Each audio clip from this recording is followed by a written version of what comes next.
So, I have to tell you, I was just surfing the internet the other day, going down one of those late night rabbit holes, and I stumbled across this site, buddyhuggins.com. Oh, right. You were telling me about that. Yeah, and I was honestly just amazed, like deeply respectful of this guy's journey. He calls himself the Buddha from Mississippi. The Buddha from Mississippi. I love that. Right, and he details this incredible experience, this light body awakening he had on August 17th, 2003. Oh, wow. He has the exact date pinned down. He does. And what really got me is how he openly talks about overcoming severe learning disabilities just to make his videos and get his message out.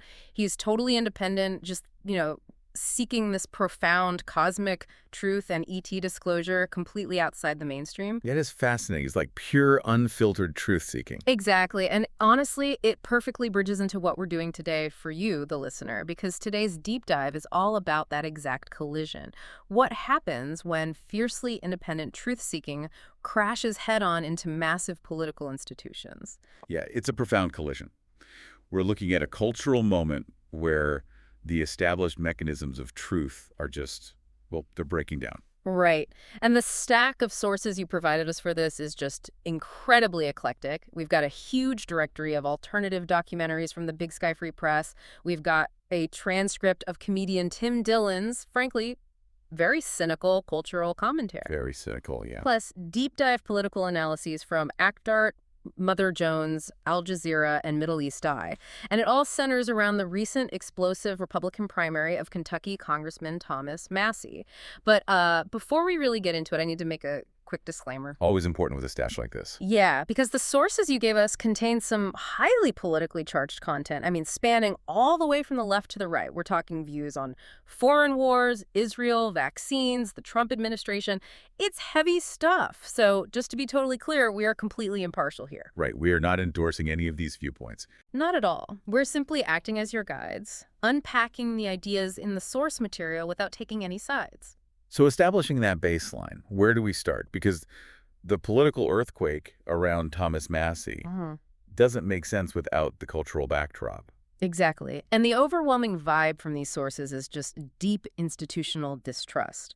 The ACTART source brings up this term I found fascinating, the fact hoarders. The facts hoarders, yeah, that's such a great descriptor. Right. It describes people who basically hold on to facts or data points that go against the mainstream narrative. They hoard them, waiting for the moment they're eventually proven true. And you see the sheer scale of this if you look at the Big Sky Free Press directory. I mean, it operates like a massive library for these fact hoarders. Oh, it's a dizzying list. You scroll through, and people are looking for alternative answers on literally everything. Everything from MKultra. Which, by the way, was an actual documented CIA mind control program. Right. Totally real. But then it sits right next to fringe internet theories, like the Khazarian Mafia, which is this idea of a hidden historical bloodline controlling global finance. Yeah, and then you've got documentaries arguing the hantavirus was a psyop, plus massive archives on the Jeffrey Epstein files, UFOs, suppressed free energy. It's an entire alternate ecosystem of information. And it perfectly mirrors the mood Tim Dillon captures in his transcript. He describes this profound societal dread, arguing that oligarchs are effectively destroying freedom. Yeah, he says regular people are just trying to survive what he calls a cheap summer. Right, the cheap summer. Yeah. And Dillon uses humor to diagnose this, like really deep societal exhaustion. He makes this joke about RFK Jr. pledging to find the root cause of autism by September. Oh, right. He sarcastically wonders if it'll be vaccines or wood furniture or just a lack of beatings. Exactly. But the underlying point is serious. The public feels so alienated from official explanations that literally anything is on the table. Trust has evaporated. And nature abhors a vacuum, so alternative media eagerly fills it. But that triggers a massive reaction from the establishment. The ACTART articles detail this pushback, and the mechanisms are wild. It's not just some talking head on TV disagreeing with a theory anymore. No, it's structural. They talk about the Disinformation Governance Board, which critics immediately called the Ministry of Truth, led by Nina Jankovic. Then there's the Restrict Act. Right, which critics argue isn't just about banning foreign apps, but gives the executive branch broad power to monitor people using VPNs to access banned information. And the AI bias. The sources detail Google's pre-bunking tools. Pre-bunking is wild. It's this idea that instead of taking a video down after it's posted, the algorithm injects friction before you even see it. Like it anticipates what you're searching for. Exactly. It inserts warnings, diverts the search results, or just algorithmically buries the primary source. And ActArt also mentions AI image generators literally erasing white Americans from historical image prompts to satisfy diversity algorithms. Wow. It's a technological curation of reality. But the public is fighting back. The sources highlight the Murthy v. Missouri ruling, a major free speech victory, barring the Biden administration from coercing social media to censor COVID or election content. It's a vicious cycle, though. When institutional trust erodes, people naturally question everything. Right. But when the government acts like a ministry of truth or uses AI to pre-bunk narratives, it doesn't restore trust. It validates the extreme skepticism. It fuels the exact narratives they want to suppress because the assumption becomes, well, if they're hiding it, it must be true. Exactly. But I look at these fact hoarders and it reminds me of people who keep physical paper maps in their glove box because they just refuse to trust GPS updates. Which, to be fair, the GPS has steered us into lakes before. Totally. The impulse makes sense. But at what point does healthy skepticism cross into just being lost in the woods? Like, the Big Sky List has a video claiming ChatGPT warns that Satan is real. Where's the line between questioning authority and abandoning reality entirely? Well, when the official map has proven blind spots, whether through censorship or political manipulation, people will draw their own maps. Yeah. Some of those maps point to real corruption. Look at the Epstein network. That was dismissed as a wild conspiracy until it was proven undeniably true. Right. The facts were hoarded until they became mainstream. But other maps, drawn in that same environment of total distrust, lead to absolute fiction. The danger is that the censorship industrial complex treats all dissent, valid or absurd, as the exact same threat. By silencing it all, they give the absurd stuff a veneer of credibility. Precisely. Because it's forbidden, it suddenly looks like secret knowledge. So if millions of voters are hoarding alternative facts and rejecting the establishment narrative, that distrust doesn't just stay online, it bleeds into the ballot box. But how does that skepticism manifest in a place as rigid as Washington, D.C.? Well, that brings us to Congressman Thomas Massie of Kentucky. The ultimate political fact hoarder. Exactly. According to the Mother Jones profile, Massie is a statistical anomaly. He operates completely outside the traditional political archetype. He's an MIT-educated engineer with 24 patents. And he lives totally off-grid on a 1,200-acre farm in Kentucky. His personal life is like a survivalist manifesto written by a tech genius. Yeah, doesn't he power his house with a salvaged Tesla battery? He does. A crashed Tesla battery. He even built a solar-powered robotic chicken coop that he named the Clux capacitor. That is amazing. And he walks around Congress wearing a self-made digital lapel badge displaying the U.S. national debt in real time. So I got this idea a few years ago. I ordered some of the parts online, found some of the parts around my house. I wrote the code myself. It's about 1,000 lines. The design specification I had was to instill anxiety in my congressional colleagues. I think I hit that mark. People ask, why do you vote against these spending bills? Here's the reason. The debt keeps piling up. It's doing incredible damage to our country. I'm Thomas Massie, and I approve this message because this debt is my arch rival. Oh, and for his first 2 years in Washington, he lived in a camper in a congressional parking lot, plugging an extension cord into an electric car charger just to keep his raw milk cold. That extreme self-reliance translates perfectly to his political style. In Congress, his nickname is Mr. No. Mr. No. Yeah, he's famous for this rigid, structural, ideological independence. He refuses corporate PAC money. He voted against the massive COVID lockdowns and the multi-trillion-dollar stimulus checks, which infuriated both parties. Totally. He consistently opposes foreign aid and military intervention. He even teamed up with progressive Democrats to demand the release of the Epstein files, which put him in direct opposition to Donald Trump. And his coalition of support is just remarkably weird. He has this hardcore base of libertarian Republicans called Massie's Nasties. Oh, geez. Nasty. Yeah, young anti-establishment conservatives. But he also gets money from liberal tech elites like Bill Gates' son, Rory Gates. Even progressive Democrat Jamie Raskin praised him. Raskin fundamentally disagrees with Massie's politics, but said he deeply respects his absolute fidelity to the Constitution. Because the mechanism of Massie's power is different. Most politicians use emotional culture war rhetoric. Massie approaches bills like an engineer diagnosing a faulty system. Right, it's all math and the Constitution for him. Exactly. His arguments are rooted in strict Article-8 constitutional powers and rigorous cost analysis.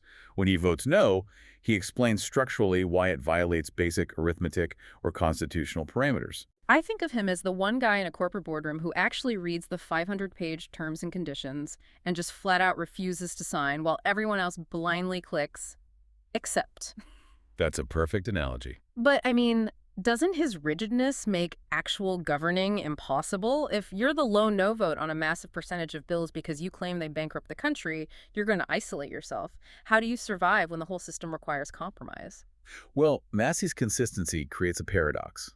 Because his arguments are rooted in math and literalism, they are nearly impossible to dismiss outright. You can't really argue with the math. Right. But that exact consistency makes him incredibly dangerous to party leaders who demand total obedience. In a system built on leverage and massive donor alliances, a guy who can't be bought or intimidated is viewed as an existential threat. And the system certainly treated him like an existential threat. Which brings us to the primary election and the blowback. If Massie was a foreign cell that refused to replicate the party DNA, the establishment launched a massive autoimmune response to eradicate him. The campaign against him was extraordinary. Donald Trump labeled Massie a pathetic loser and threw his full weight behind Massie's opponent, a former Navy SEAL named Ed Galrain. But it wasn't just endorsements. The real weapon was financial. Right. Chris LaCivita, a top Trump operative, set up a super PAC specifically designed to oust Massie. The mechanics of the money here are just staggering. According to Middle East Eye and Al Jazeera, this multi-million-dollar campaign flooded local Kentucky TV. Massie noted that 95% of the more than $10 million spent against him came from the pro-Israel lobby. We're talking AI PAC, the Republican Jewish Coalition, and out-of-state billionaires like Miriam Adelson, Paul Singer, and John Paulson. And it's wild because super PACs allow billionaires in Vegas or New York to legally blanket an Appalachian district with negative ads. And the motivation was singular, right? Massie consistently voted against foreign military aid. He wasn't necessarily attacking Israel. He just refused to authorize structural spending for any foreign aid. Right. And this is where we see the convergence of financial power and those disinformation tactics we talked about earlier. Mother Jones detailed a really dark turn in the final weeks of the campaign. The PACs deployed an AI deepfake ad against Massie. Oh, wow, yeah, the Thruple ad. Yeah, it used AI-generated imagery to show Massie in a romantic throuple holding hands and checking into a hotel with progressive Congresswomen Alexandria Ocasio-Cortez and Ilhan Omar. Which is just crazy. But wait, doesn't that create a glaring hypocrisy? The very tools we discussed in the first segment, AI, manipulation, synthetic media, disinformation, are being actively deployed by establishment PACs. Yes. They're using fabricated reality to take down a guy whose whole brand is transparency and mathematical voting. It reveals a really uncomfortable truth about power. We're told disinformation is a grassroots fringe thing bubbling up from trolls, but in practice, it is a top-down weapon of political enforcement. The establishment uses it. Exactly. The lobbies didn't just want to beat Massie at the ballot box. They needed to make a highly visible example of him to deter anyone else from voting like him. And the personal toll was brutal. I mean, when his first wife, Rhonda, tragically died of an autoimmune disease, internet conspiracies ran wild, falsely blaming the Mossad or COVID vaccines for her death. It's awful. And then when he eventually remarried Carolyn Moffa, who used to work for Rand Paul, Trump and his allies smeared her online as a radical left flamethrower. They attacked him from every conceivable angle. It just demonstrates the fatal political cost of his brand of dissent. Yeah. Questioning military aid, demanding the Epstein files, defying party leaders. It's not treated as a difference of opinion. It's treated as heresy, and the response is absolute destruction. Well, they achieved their goal. Massie lost the primary to Galrain by about 9 points. The $10 million worked. But Al Jazeera points out that the nature of his defeat exposed the machinery of modern politics to the public. It set the stage for a broader shift, yeah. The internal demographics of that primary vote are the real story. Right, because the polling data showed a massive generational divide. While Massie lost overall, he overwhelmingly won the under 40 Republican vote. He trailed badly among voters over 60, which makes sense.